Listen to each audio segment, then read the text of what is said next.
great crowd, a lot of enthusiasm here. I'm assuming you can edit out some things that should be on television. Thanks, Steve, for the introduction. I want to thank Mark Nye for all the work he's done in Boise. He's been a phenomenal example of this community and to me personally, and I appreciate the hard work he's done. Likewise, all the former legislators that are here. We are now in the middle of the session where from literally sun up to sundown, we are at meetings, meeting with constituents, working on legislation. There's just a 2, 3, 4 week period in the legislative session where it gets really busy. And I know legislators probably hear me talk about that, former legislators, and think, thank God I'm not over there. But it is worth it because the things we're working on, fighting to stop, things we're working to get passed, support for education are extremely important to our community. And I want to especially thank Richard Stallings for being here. Richard holds a special place in my heart. About 35 years ago, he got me out of math class. In fact, I think it was Dan Green's class, frankly, who's here with us, when I was in high school, to let me know that he was nominating me to go to West Point. And it gave me a lot of street cred to know that a U.S. congressman had called me out of class. That made me a real badass in my life. It wasn't just the dean of students I was getting in trouble with. I want to introduce you to my mother, Anita. My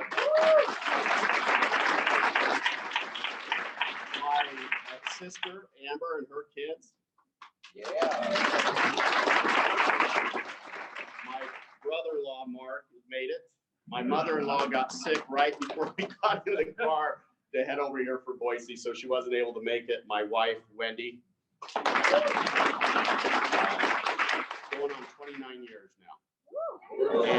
And my oldest son, Spence, my youngest son is, he's here. Spencer's here from Seattle. My youngest son is in Omaha teaching, so he wasn't able to make it. We were hoping to get the band back together, very literally, for those of you who remember those good old days.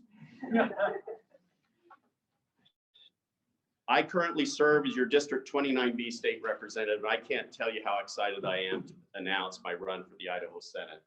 I've had friends and family, as they've heard that I was going to do this, that have had concern about the current political climate. In fact, without the race even beginning, many of you have already seen some of the attacks from the far right against me, questioning why, for example, Republicans were willing to work with me, questioning the bona fides of those Republicans because they would have the audacity to work with a Democrat to get things done. People have asked whether those things bother me, those sorts of attacks. And the answer is no, absolutely not. People work with me, even though I'm from a different party, because they know who I am. And more importantly, these things don't bother me. These attacks don't bother me because I know who I am. I'm a 5th generation Idahoan. I was born right here in Pocatello and raised in this city. In fact, my great-great-grandpa served in the Idaho legislature from Bannock County from 1919 to 1922. I know who I am. My great-grandparents raised their kids here. My grandparents raised my parents here.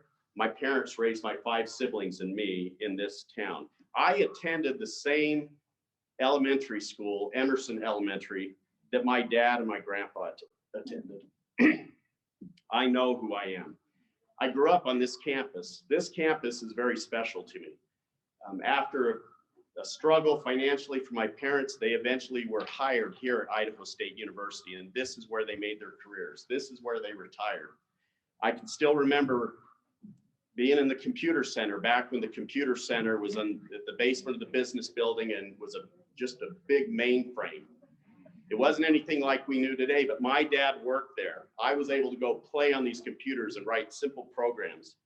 I can remember being in my mom's office up at the Vo-Tech building when we were applying for West Point and sitting there with her as she did word processing using a word processing program, which was new to us at the time. Wendy and I raised our 2 sons here. I proposed to my wife at Sister City Park our first apartment was not far from this campus. I know who I am because I was raised here. I've spent a lifetime dedicated to serving Pocatello. We left long enough for me to go to West Point, for us to serve in the Army, for us to go back to school.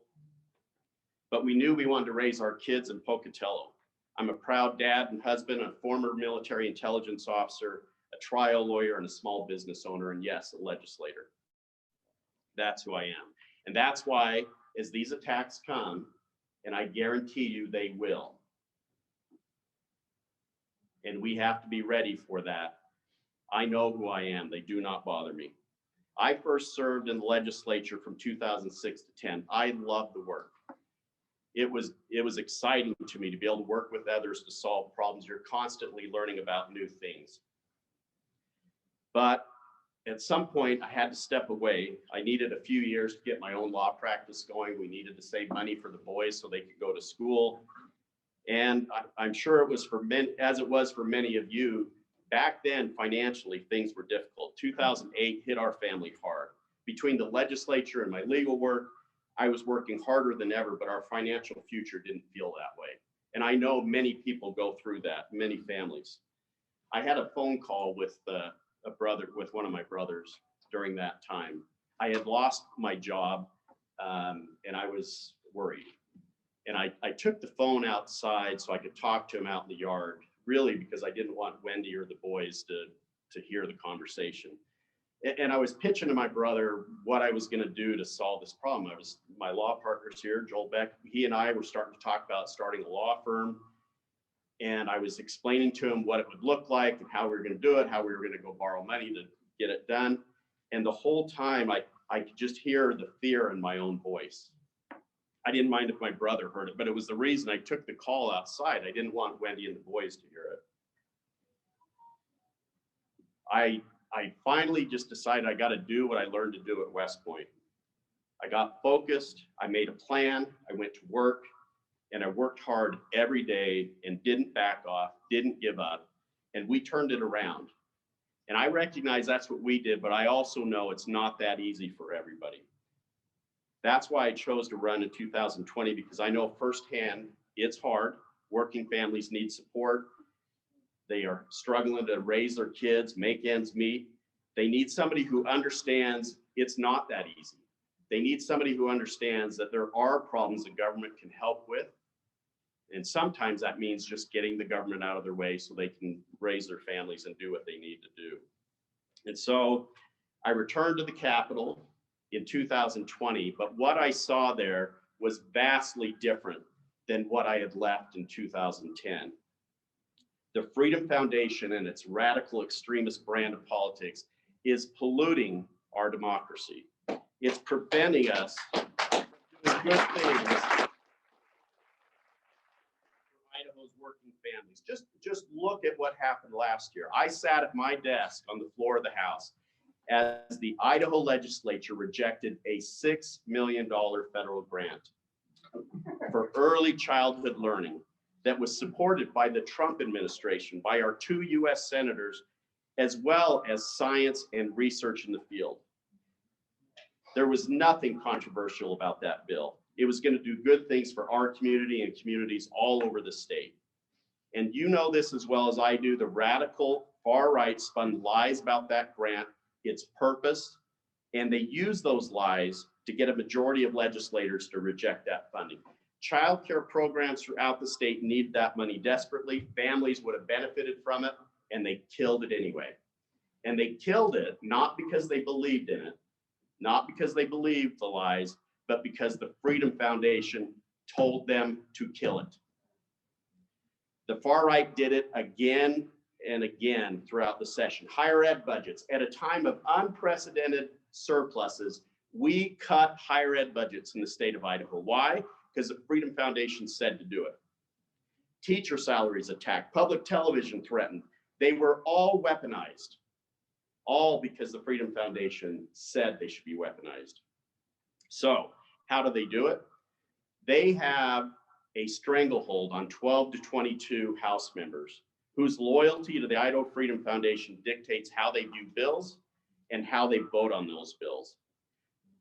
Those legislators know every day how the Freedom Foundation has ranked the bills that are up for vote, and those legislators debate and vote accordingly.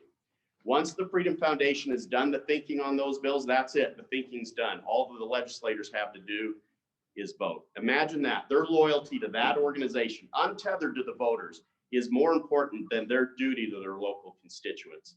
And many legislators who don't necessarily believe the Freedom Foundation aren't necessarily in line with them. They will, out of fear of that organization, vote that way anyway. They're constantly looking over their shoulders. Why? Because they know they could be next, that the Freedom Foundation could come after them in a primary.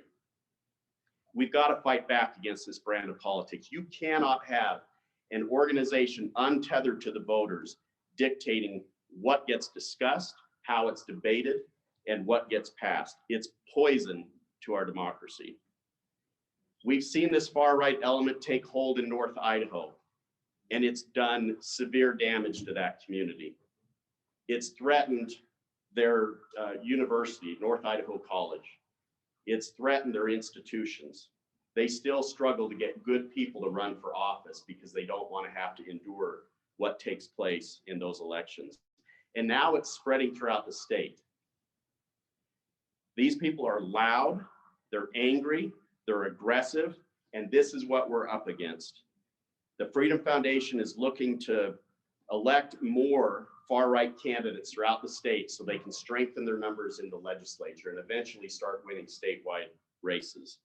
And now it's arrived in our community, within our borders. We saw it in our city elections, right here in Pocatello.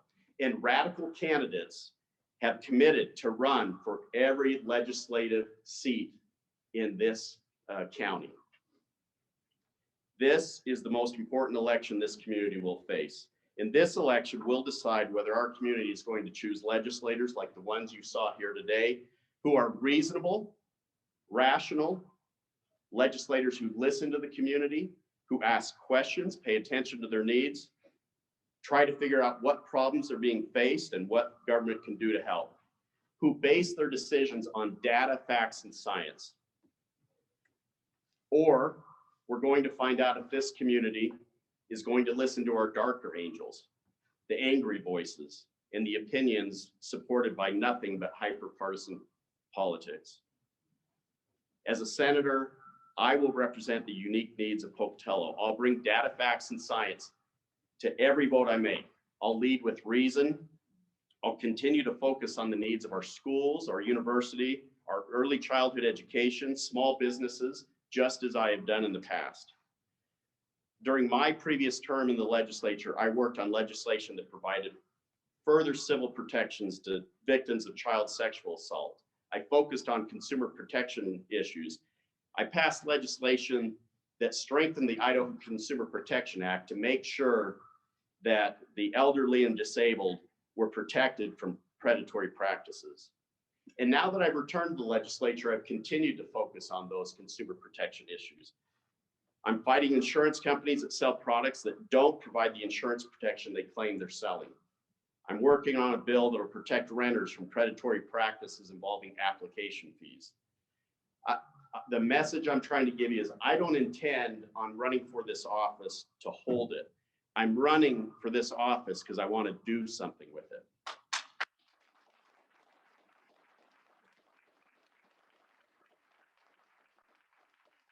I'm running to be your representative in Boise, to listen to your concerns, and I'll work hard for you while I'm there. Here's the great thing about what we have going this election cycle. I'm going to be joined by two phenomenal candidates for the two House seats. Yeah. Mary Shea. Yo. I see that.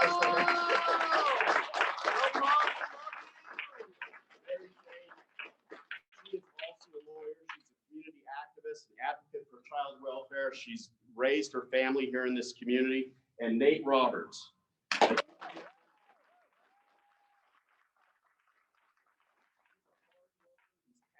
dedicated, and the natural leader. Each of them are going to bring a unique perspective to the legislature, but more importantly, they'll listen to you. They're going to find a way to solve the difficult problems the state faces. They're not going over there to talk about ideology. They're not going over there just to increase the number of clicks and donations they get from their base. They're going over there to work, to solve problems. Please join me in welcoming Nate Roberts.